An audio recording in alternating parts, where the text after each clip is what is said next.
ও মাম্মাম, আমার বাড়ি আসা এদিকে 2 দিন হয়ে গেল, তুমি তোমায় কিচ্ছুটি বানিয়ে খাওয়ালে না।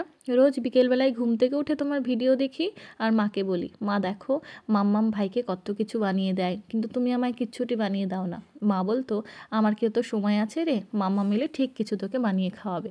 তুমি তো এসেছো কিন্তু কিচ্ছু বানিয়ে দিচ্ছ না।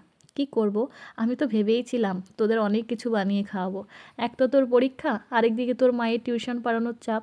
সেই জন্য আমি চুপচাপ বসেই থাকছি, কোনো কাজ বাড়াচ্ছি না। আচ্ছা সিঙ্গারা বানালে খাবি? না, ও তো মন চাইলেই বাবাকে বলে বাবা এনেই দেয়। ঠিক আছে, তুই যা পড়তে বস, আমি কিছু একটা বানিয়ে দিচ্ছি। সিঙ্গারার মতো সব কিছু রেডি করে শুধু সিঙ্গারার শেপটাই দিলাম না, যাতে বাচ্চারা রোজকার একই রকম সিঙ্গারা খেয়ে বোর না হয়ে যায়। সেই মতোই এই ডিজাইন সিঙ্গারাগুলো বানিয়ে নিলাম। আর ওকিডিকে দিতেই একগাল হাসি দেখে মনটা ভরে গেল। খেয়ে বলে, ও মাম্মাম তুমি প্লিজ আমার বাড়িতে থাকো। কেন রে? তাহলে তুমি আমায় রোজ রোজ কিছু না কিছু ভালো মন্দ খাবার বানিয়ে খাওয়াবে, আমায় আর বাইরের খাবার খেতে হবে না।